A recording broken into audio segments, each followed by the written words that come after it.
Okay,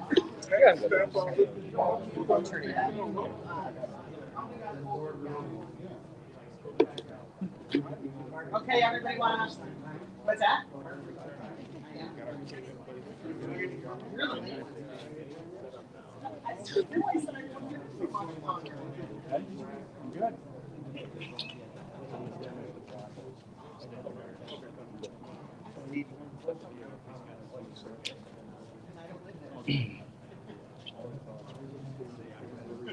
Good afternoon, folks, and it is afternoon now, so let's get started. My name is J.P. Kennedy, United States Attorney for the Western District of New York, and I'd like to begin by recognizing some of the people that are here with me today from our federal, state, and local law enforcement community, as well as some community members. Western New York Peacemakers, as we see, are here in force with us. We have Stop the Violence Coalition, Marie Holman, with us from the community. We also have with us from the federal law enforcement agencies, from the Bureau of Alcohol, Tobacco, and Firearms, Special Agent in Charge John DeVito, the New York Director of the New York Division, Special Agent in Charge of the New York Division of the ATF. We have DEA Associate Special Agent in Charge Mike Serio with us. We have FBI Buffalo Division Special Agent in Charge Steve Belanja. We have HSI Special Agent in Charge Kevin Kelly. We have our United States Marshal for the Western District of New York, Chuck Salina. We have BPD Deputy Police Commissioner Joe Gramaglia with us. We have Erie County District Attorney John Flynn right here at my side. And last but certainly not least, maybe the oldest tenured county official we have, Sheriff Timothy Howard. Thanks for being here, Sheriff. So I'll begin. Back in 2017, my first full year as United States Attorney, there were 41 murders in the city of Buffalo. In 2018, that number ticked up to 44. 2020, it jumped up to 65. And so far in 2021, our shootings here in the city of Buffalo are up over 100%. And we're on pace for over 90 murders and nearly 400 shooting victims here in the city. Think about those numbers for a second. 400 people shot in our great city. The increase in the frequency of the violence is matched only by its depravity. Just a few weeks ago, at this location, in this park, 4 people were shot. This past holiday weekend, 17 people, including a 3-year-old child, shot in the head right here in the city of Buffalo. The time has come for the good people of the city of Buffalo, our everyday citizens, to say, enough is enough. We will not tolerate this lawlessness and wanton violence. The time has come for us to take back our streets and to restore some measure of public safety. The essential function of all government is to protect its citizens. I have decided to mobilize our federal law enforcement resources to pull out all the stops and to do all that we can to assist our state and local partners in this effort to reverse this trend in violent crime. And in order to accomplish that objective and to help take back our streets, today I'm announcing the creation of a new federal task force here in the city of Buffalo. Our new response task force, VIPER for short. VIPER will seek to accomplish its objective by enhancing the one methodology that research has consistently shown is proven and effective in reducing crime. And that method is proactive policing.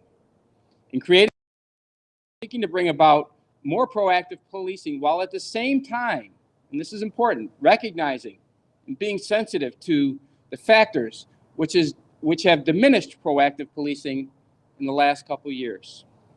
In forming this task force, I've received commitment from our partners in federal law enforcement, DEA, HSI, FBI, in the United States Marshal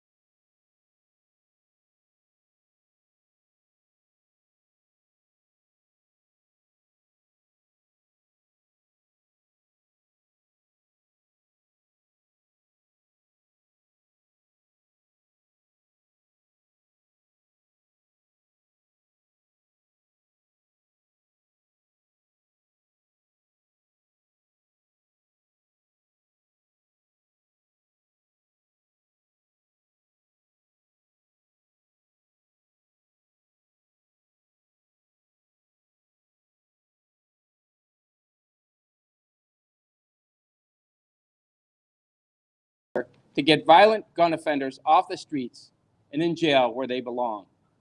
We have access to a tremendous amount of intelligence regarding who's responsible for a lion's share of the violence. And those are the people that we're going to be going after. But we don't want to turn these communities of violence into minimum security prisons. We're going to fish with a spear, not with a net. We're going to seek enhanced federal prosecutions. Specifically, we're going to prioritize arrest and federal prosecution of prohibited individuals who possess firearms and ammunition. We're going to prioritize the arrest and prosecution of individuals who unlawfully buy, sell, or traffic, or attempt to buy, sell, or traffic guns. And finally, we're going to prioritize the arrest and federal prosecution of violent criminals and drug dealers who illegally possess firearms in furtherance of their unlawful activities. These efforts all incorporate Attorney General Garland's May 26th announcement of the renewed and coordinated DOJ effort to disrupt dangerous criminals in our communities, and is supported by the department's Project Safe Neighborhoods initiative. We're instituting a process. So in addition to enhanced targeted enforcement and enhanced use of federal prosecutions, the third thing that we're going to do is enhance cooperation and the use of intelligence-led policing. We're instituting processes whereby every gun arrest in the city will be subject to daily, real-time review by both state and federal prosecutors.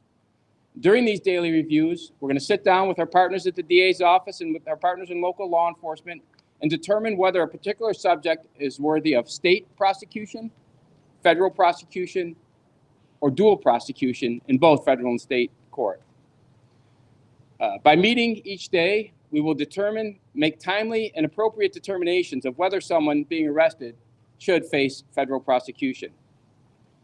And layered over this aggressive reactive process, we're also going to work proactively with our federal, state, and local law enforcement to decide who it is that poses the greatest risk to the public safety in our community and our city. And to answer that question, we're going to analyze recent shootings. We're going to look at regional data. We're going to use intelligence information gathered by crime analysts who have been dedicated to this effort from every federal agency that we have to prioritize our investigative resources towards the worst offenders, these criminal groups, the hotspots where these shootings are happening. We're also going to mine social media to determine where these escalating disputes, try and determine where they're happening, who's involved in them, and then to off-ramp these disputes before they result in a gun crime or violence. Finally, we're going to use some of the unique tools available to our federal partners, including the ATF's crime gun intelligence tools, which include NIBIN, the National Integrated Ballistics program that they have. We're going to use HSI and FBI's considerable expertise in organized crime and criminal organizations, as well as in forensics. We're going to use the DA's expertise in drug trafficking. And finally, we're going to use the marshal's expertise in apprehending violent criminals. And we're going to work with our state and local partners to ensure that everyone that's out there that has been charged with a violent crime and has become a fugitive or is not compliant with bail, or anyone who has an arrest warrant, that we go out and get them off the streets. But law enforcement cannot solve this problem alone. We need the help of this community. We need the help of every citizen here in Buffalo and here in Western New York. The last 18 months have taught us that effective proactive policing cannot take place unless the community supports it. And the only way the community will support it is if they feel that they are being treated fairly, with respect, and in accordance with the constitutional rights that each of us share. Therefore, the fourth component of this VIPER task force will be enhanced community engagement. The biggest danger to the lives of those living in our inner city is violent crime. And the leading cause of death for young Black males in our community is murder. Minority communities are, without question, being disparately impacted by this violence. And in order to stop this violence, we need the help of the good and decent citizens living in these communities most impacted by the violence. I don't think it's any coincidence that the increase in violence experienced over the last 18 months or so coincides with the deterioration of police and community relations. My request to the community is that we adjust our collective mindset. The time has come for us, for everyone, to stop thinking of us versus them as the community versus the cops. It's time for us to start thinking of us versus them as the community and the cops versus violent offenders. It's time to start healing these wounds and division in our community.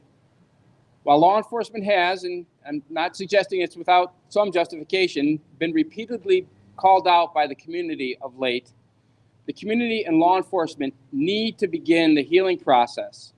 And my expectation is that if Viper will help to bring about some of that healing by recasting both the perception and the reality of law enforcement as community caretakers, not community troublemakers. Yes, we must address some of the root causes of crime in our community, but we will never be able meaningfully to address those root causes unless a certain baseline of public safety is achieved. While better education may be in order, schools can't redeem our young people if they're overrun by gangs and drugs. While more economic opportunities should be available, businesses cannot take root and provide better jobs and more opportunities in those communities that desperately need them if our streets are shooting galleries. On the face of the Robert F. Kennedy building, which houses the Department of Justice in Washington, D.C., there's a Latin inscription that translates, "Everything is created by law and order." Without law and order, our communities cannot survive, much less prosper. I've been a prosecutor for about 3 decades now, and during that time, I've learned a few things. The first thing that I've learned is that people, whether we're dealing with a child or with a criminal, they will not or cannot change their behavior until and unless they realize that they will be held accountable for their actions. But it's virtually impossible to hold people accountable in a free society unless we have the help and support of our community. For I've learned that it's unlikely we'll get the help of the community in identifying and removing these violent predators if our criminal justice system is unwilling to hold people accountable or to protect those who try to do the right thing and cooperate with law enforcement. Hopefully, our collaborative work between law enforcement and the enhanced use of federal prosecutions will begin to address some of those concerns. During my time as prosecutor, I've also learned, especially as a result of what has happened in our community and the communities across this country over the last 2 years or so, the people in our community will not support the police if they believe that the police are not acting in accordance with the law or in furtherance of the best interests of the community in which they live. In order to restore the public's faith in law enforcement, we must reinforce the notion that law enforcement's primary and overriding interest is to discharge what is really the primary role, like I said earlier, of government itself, to protect the public. The good citizens of Buffalo, especially those who live in our most violent neighborhoods, are entitled to feel safe in their own home and our neighborhoods, in their own neighborhoods. And those citizens should not be forced to live behind bars while criminals are given freedom to roam the streets. Our efforts in this Viper Task Force through enhanced targeted enforcement, cooperation, and community engagement should help that. And finally, we are also witnessing that police will tend to be less willing to be proactive if they are constantly vilified, attacked, and blamed for all of the problems that we're facing. That's just not fair, and it's just not right. Once again, enhanced community engagement should begin to promote that healing. Stated simply, the police need community support, and the community needs police support. We've scheduled a meeting to begin some of this process and this engagement with the community between members of the Vipers Task Force for July 14th at 4 o'clock at Back to Basics Ministry at 1370 William Street here in Buffalo. That will begin the dialogue, but the dialogue has been ongoing for quite a while. But we need to, as I said, be targeted in how we go about doing this enhanced enforcement initiative. My expectation is, as I said earlier, everything does begin with law and order. And without it, the only thing that we're going to continue to witness is what we're seeing right now, which is chaos in our streets. My expectation is that this new Viper Task Force will help to hasten and to reset the manner in which law enforcement at the federal, state, and local levels and the community join forces to take back our streets from those violent criminals who are currently wreaking havoc and chaos on them. As I said, this will be accomplished through enhanced targeted enforcement, enhanced use of federal prosecutions, enhanced cooperation and the use of intelligence-led policing, and enhanced community engagement. In the end, we all have to work together if we're to achieve the shared objective of restoring public safety to all who live, work, and play in this great city. I want to thank you for being here today and helping to get out this message. And I want to turn it over at this point to my partner in crime, as I say, District Attorney John Flynn. Well, thank you, JP. And, JP mentioned at the beginning of his presentation here that, his first full year as U.S. Attorney was my first year as the DA. So I, quite frankly, could not ask for a better partner than our United States Attorney, JP Kennedy. JP and I have worked together over the past 4.5 years, each and every day. I know that when JP first brought this to everyone's attention last week, I had people call me up and say, did you talk to JP? What's he gonna do? And I said to everyone that, JP and I talk all the time. We're friends. It's not like I need to schedule a meeting with him or schedule a phone conference with him.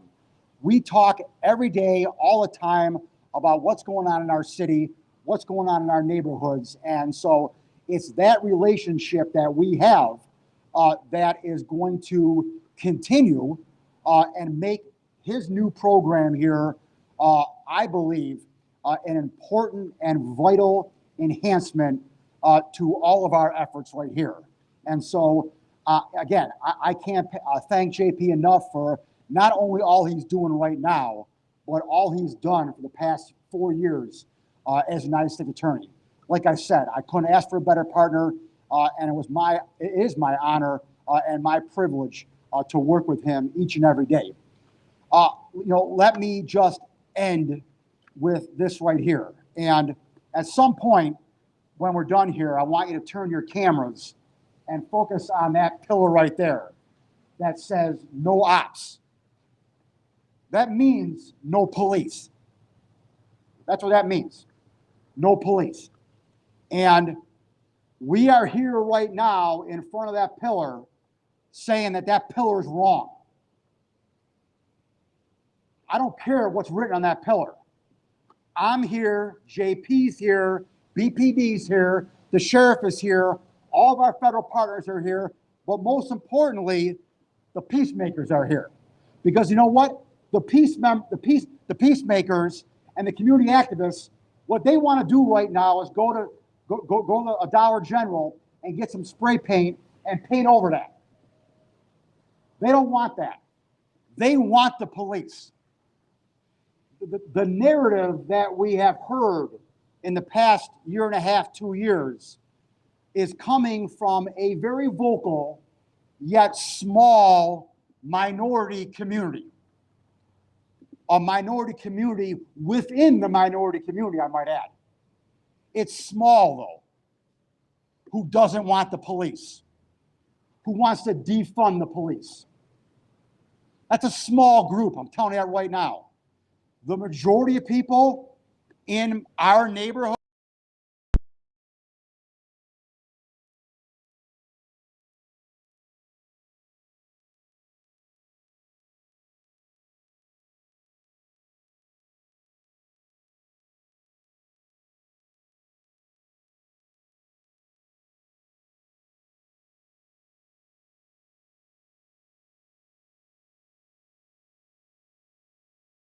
that's what our neighborhood wants. That's what our community wants. So let all the loudmouths talk, okay? The minority loudmouths. Let them talk all they want about defunding the police and getting rid of the police. Because you know what? I got a bigger mouth. And I got more mics in front of me every day. And I'm going to use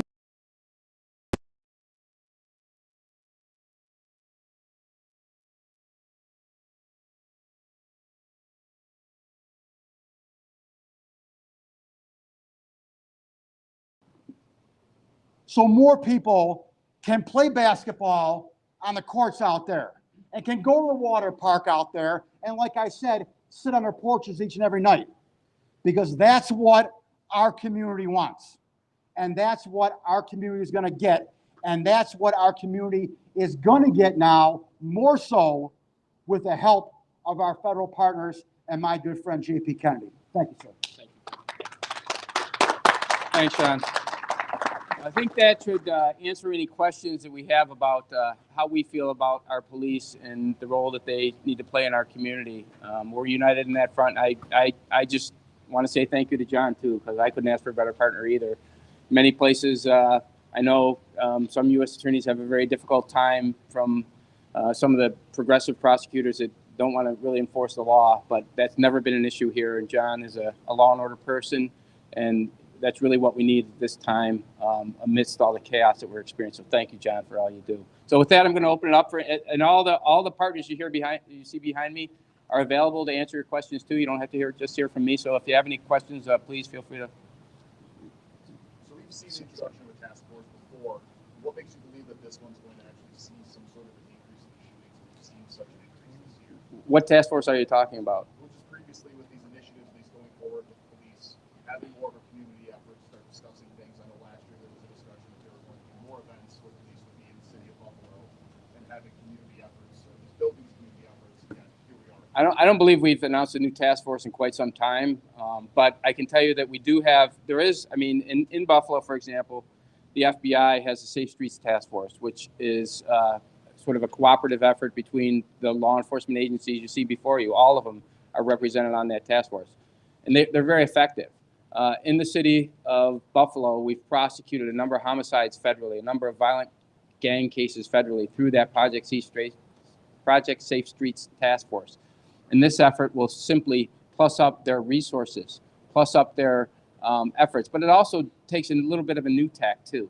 And that new tack is that daily review of the gun cases so that we can ferret out those cases which are most appropriate for federal prosecution, where, frankly, I don't have to work under the same constraints that John does under the state and local laws.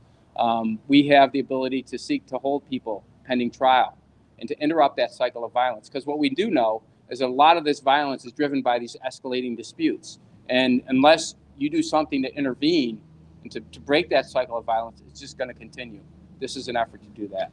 U.S. Attorney, getting back to one of your comments previously, you said about taking back the streets. Would you consider at this point that the streets are lost, or that there's an insurmountable challenge here? No, there is no insurmountable challenge, and I think that this is an effort though to make the good citizens, as the district attorney said, that live in fear sitting on their porch, that they shouldn't have to live in that fear. This isn't an economic issue. This is an issue of public safety, and until we establish a baseline of public safety, we can't address some of those larger issues that may result in some of the other despair that you see in these communities. And so this is an effort to, all hope is not lost. And in fact, we're continuing to fight the fight every day.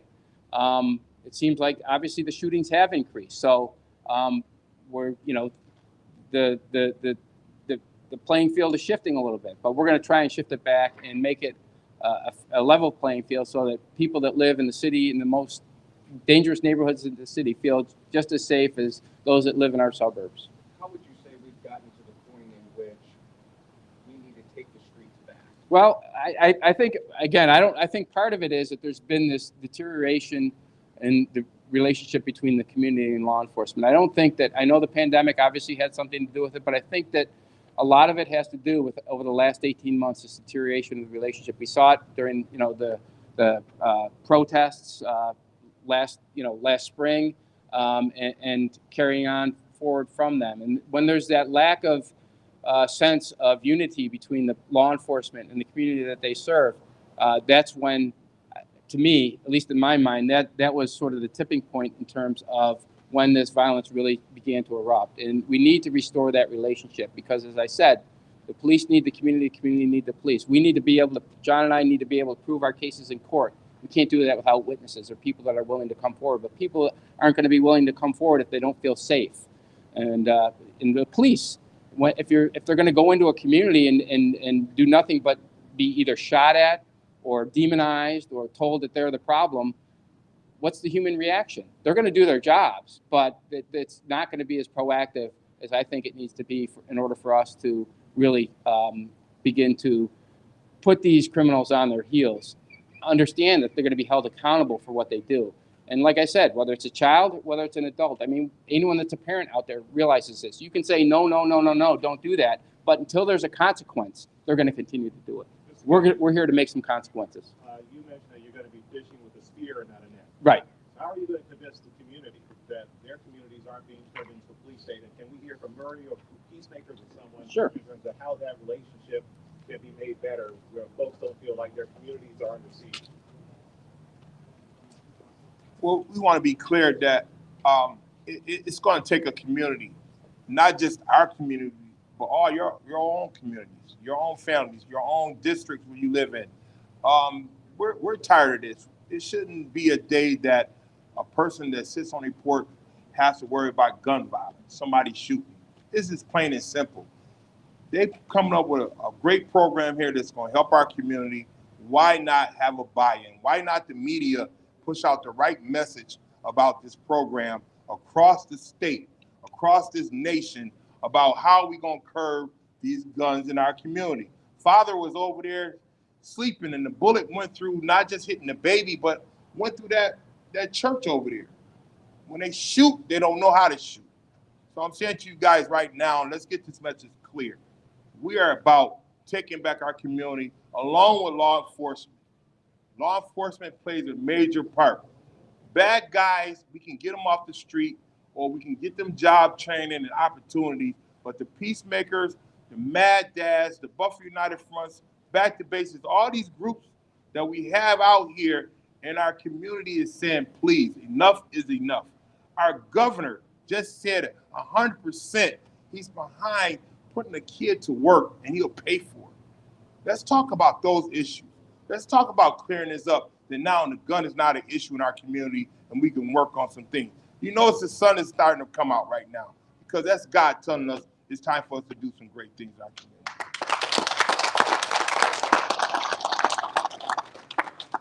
Can you quantify the increase in resources anyway or elaborate on what you mean? Yeah, I mean, it means that every agency that I described has agreed to put on additional agents, analysts, and support staff to help in this effort. And what that will look like in terms of numbers, I'm not going to get into the exact numbers, but they're significant. They're tremendous resources. HSI, FBI, all have a large contingency of agents. HSI, as we know, we're a border community. There's a number of agents. They've agreed graciously to help, and they have Title 18 jurisdiction over which are all the federal crimes. So they can certainly assist in that effort, and they will do that. As will the FBI. As will all the analysts. I think there's a lot of information out there. It used to be, as I said earlier, when I became a prosecutor, a lot of the violence was driven by the drug trade. Increasingly, however, we're seeing that a lot of it is driven by what we would consider, back in the day, if John and I got in a fight, at school and we'd go out in the schoolyard and settle it, he'd probably hurt me because he's a lot bigger than I am. But now that those fights are being fought in the virtual world on social media, and the resulting not in fist fights, but in shooting at each other. And we're seeing that all the time, almost every day. And if we can use the resources and the intelligence and our ability to mine the social media that we do to try and identify those conflicts and interrupt them before they result in that shooting, then we're doing a good job. So, go ahead. Is it a temporary assignment? It's a 60-day surge, and from like other offices around the country or something, or where are the people coming from? they're coming right here from our community. These are all community members. They're all people that are part of our community. There's no people coming in from out of, we're going to try and solve this problem with the resources that we have here. And as I said, I mean, that's the thing. When I speak of the community, and I think Mr. Holman made this point very well, the community is all of us. It's not just the police. It's not, the people that live in the community. It's not the media. We're all part of the same community. And we all need to be pulling on the oars in the same direction. And my suggestion is that the way that we do that is we unite against those that are terrorizing our streets, committing this violence, and we get them off the streets so that we can live as one community. You mentioned some of the constraints that TA Flynn has to work under, being New York State, federal reform, things like that. Is it frustrating you to have to come and step in on a federal level because of the way that the federal reform laws are? No, it's my job. It's my job. I took an oath, just like John did, to uphold the constitutional laws of the jurisdictions that we serve. That's all I'm doing. We're not, I'm not trying to circumvent anything. I'm not trying to step in and step on anybody's toes. I'm trying to use, and this is a conversation that John and I have just as early as recently as this morning. Whatever tool we have that best fits, the repair that we need to make, we're going to use it. And in this case, we've identified the tools that I've described as being the appropriate ones to use in this fight. Maybe in that 60 days, we still see the surge in shootings like we've been seeing Right. this year and last year. What happens next? Well, hopefully, Mike, that'll be, we learned that we've seen some results. But the 60 days, was sort of instituted. We had conversations like, do we do this? One is to address the concerns that have been expressed, in terms of what is this going to look like? Is this going to be, as I said, I don't want our communities and our neighborhoods to look like, minimum security federal prisons. I want people to be able to live freely and enjoy, what it really means to be an American in all regards. And so we're going to limit the time, and we're doing it, obviously, it coincides with what historically has been the most violent time in our community, summer months.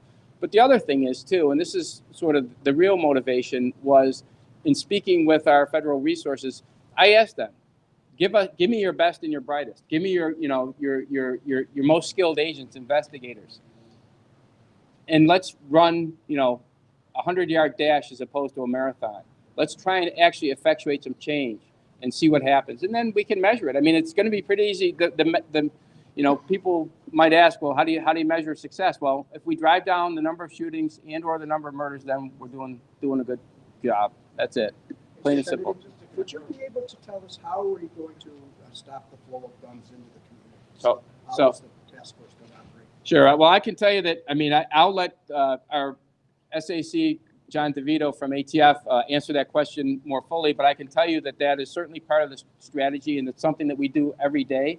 We look at every gun that we trace, are able to trace or seize that is involved in a shooting. We look at where it came from as best we can. If we can determine that it was the result of an illegal transaction or a theft or anything else, then we're going to prosecute the case. And we do it all the time. We've prosecuted and we continue to prosecute a number of those cases. But Mr. DeVito. Good afternoon. Great question, by the way. Firearms trafficking in this country is a never-ending problem that we deal with on a daily basis as ATF agents. And unfortunately, we fail every single day to do much about that, okay? So over the years, what we've done is try to develop a concept where, as Mr. Flynn spoke about earlier, there's 1% of the population that's actually driving 50% of your violent crime in these communities, okay? We use a concept called crime gun intelligence to identify who that 1% is. One of the key factors that we utilize to disrupt the supply chain on firearms is to disrupt the marketplace. If there's no market for the guns that come into the state, then we're doing something to diminish the number of guns coming into our state on a daily basis, okay? So by this targeted enforcement, this spear, where we identify that 1% and remove them from the equation, we are disrupting that supply chain because there's no market for those guns, okay? Unfortunately, the average time to crime for firearms on the streets of New York is above the national average. It's up to 8 to 10 years. The guns are already on the streets, okay? This type of proactive law enforcement surge is going to help us develop ways from a federal and state perspective to find the best ways to address the violent crime problem on your streets. These are our streets too. Our families live here, okay? This is a community effort. We're going to utilize every tool at our disposal to identify that 1% remove them from the equation, and then support the community so they can build back up after we remove that 1% from their environment, okay? But make no mistake about it, guns are a constant issue for us. They will always be a constant issue for us. We were always developing innovative means by which to mitigate the risk they pose to the public. This is yet just another great example of leadership and us forming a team to be more effective for you. Just the other day that the same task force was starting up in Rochester. Is it different in any way, or is it just basically, local officials? No, it's two separate task forces in the sense that the platform upon which we're building here is basically our Safe Streets Task Force, and in Rochester there's an ATF Violent Crime Task Force, and we're building off those platforms. So it's going to be different individuals involved in each city, different initiatives, obviously working with Erie County officials, the district attorney here, and District Attorney Dorley in Rochester, and so they are two separate things, same but the same concept identically. How is this different from the shoot reviews that were instituted? Shoot reviews are another.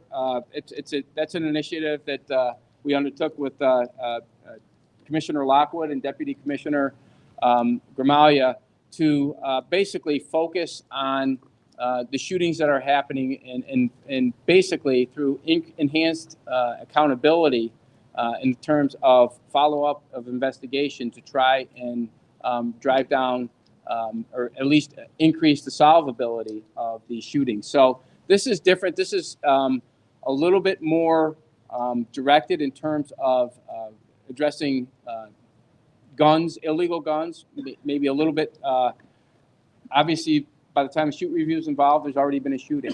We're going to try and interrupt that before it gets to a shooting. But once, I think that, and I'll let Deputy Commissioner Gramalia talk about it, but it's been successful. It's been a work in progress, but I think that, we're starting to get better at, doing some of the things that we do on the shoot review. Talk about it a little bit? Yeah, like JP said, our shoot review, it comes in after the fact. It's an accountability for law enforcement, for the prosecutors. We look over every case and make sure that we're doing everything that we need to do for hopefully a successful prosecution and even an arrest on the case. Something like this, we have to look at law enforcement in two different ways: prevention and solving crime. This is an effort at prevention. The more we can intervene ahead of time, hopefully that will reduce the number of shootings that actually occur, which will then give us less work to do at our shoot review. Law enforcement has every bit of responsibility to prevent crime, to be in the right places at the right time. That includes community policing, being out in the community, networking with the community, having events. Commissioner Lockwood just ran his first Taken to the Streets this past week on Tuesday, had the command bus out at Ashley and Swinburne, engaging with the community with a cookout. These are the things that we are good at. We know how to do that. We got away from that because of the pandemic. It obviously became impossible to do that. We are going back to that. Each of our district chiefs are going to be running events at their district houses as they've done before. We saw success with that in 2019. We drove our shooting victims percentages down around 25%. We had some of our lowest numbers in 9, 10 plus years. It's, the net team and being out engaging, you've got to have two prongs. You've got to have the enforcement side of things for the people that are not going to take what's offered by all these people up here. And then you've got to offer those services. Can you support the governor's declaration of a gun violence emergency? I'm not a politician. I'm the U.S. attorney. State law is up to state law. I have really, I just come to work each day, put on my chin strap and play according to whatever rule book I've been given. And that's all we're trying to do here. It's out of my lane to comment on any state legislation or anything like that. I'm just not going to do it. A couple questions for Sheriff Howard. Sure. Just to kind of start for this weekend with the Taste of Buffalo events coming up, is there any plans or extra security that could be expected? We respond to each event differently. In the parts of the county where the sheriff's office is the lead police agency, we could speak better to that. I would say that any events in the city of Buffalo, the city of Buffalo is the lead agency, but we make personnel available and any additional resources we have, available to those unique circumstances, just as the city of Buffalo makes resources available to us elsewhere in the county when we need them. And then just a second here, for the past 6 months, your calendar's been absolutely empty, so just kind of wondering why that was the case for. I didn't hear the question. Wondering why you've had no events in your calendar for the past 6 months. I'm not sure what you mean. Why I have had no events. No public events listed on your calendar. I've attended a lot of events. Just because the media chooses not to cover events I'm at doesn't mean that I don't attend events. Well, yeah, they weren't listed. I'm sorry, I don't hear. No events were listed, so no official events were. I think you're talking about I don't list my events on the county calendar because I choose not to. There's no specific reason for that, but I keep track of my own events and I attend them as I see fit. Can you provide any updates if there are any on the Donovan Street shooting? Do you have any new information or can you share anything? I'm gonna have to defer to the district attorney on that. What he said.